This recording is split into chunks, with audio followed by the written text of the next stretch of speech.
Hello and welcome to the latest, hottest, freshest Gribbly's. Can you hear a word I'm saying? I can't hear a word I'm saying. We're gonna have to make this the Gribbly's Folly Sunday Antisocial Minute this week. I don't have a lot of time. I'm out here on the trail. It is windy and rainy and in the upper 40s.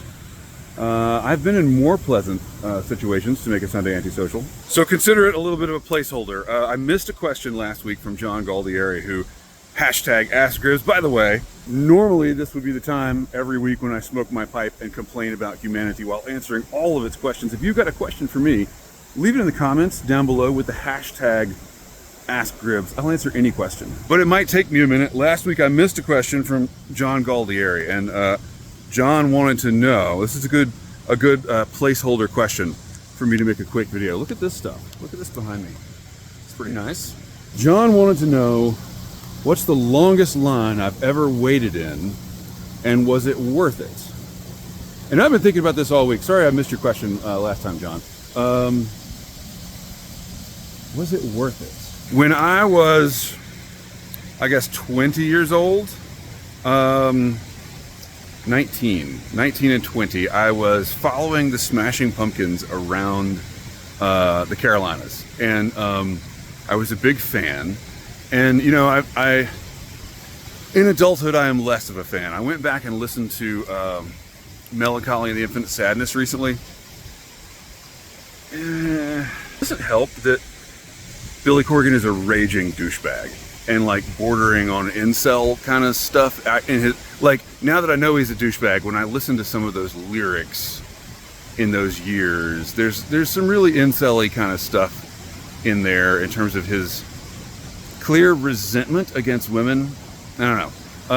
But back in the day, I didn't know any of that. I didn't know any better. And before I went on to become, I was already a huge Springsteen fan back in the day.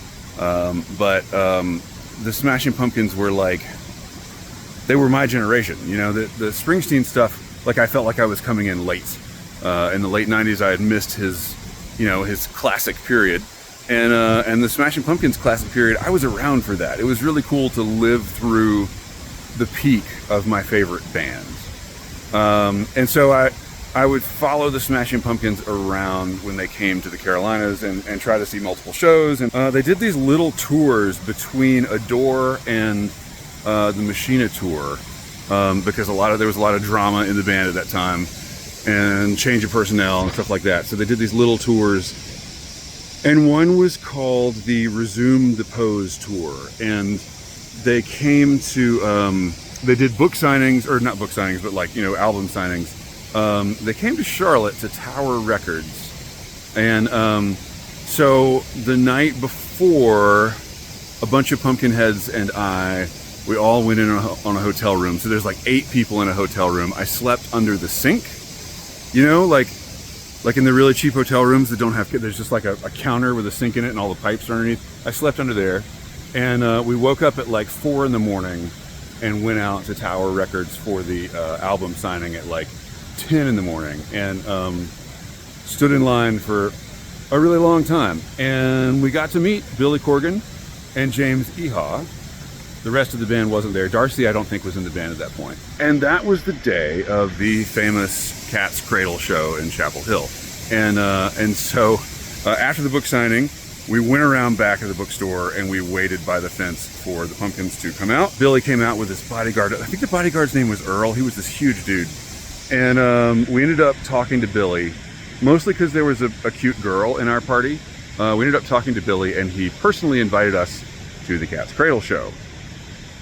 But I didn't go because my girlfriend at the time, who is now my wife, wanted me to go to the homecoming dance at our university that night. So I drove back from Charlotte that night instead of driving to Cat's Cradle, and I went to the homecoming dance. And then the next day I called my buddy and I was like, hey man, I went home, and I'm sure you guys just went home too. Like, you didn't try to go to Chapel Hill, because like there was no way you're actually gonna get into that show. Like Billy said he could get you in, but like, how do you find Billy Corgan before a Smashing Pumpkins show? And he was like, oh yeah, we found Billy, he let us in.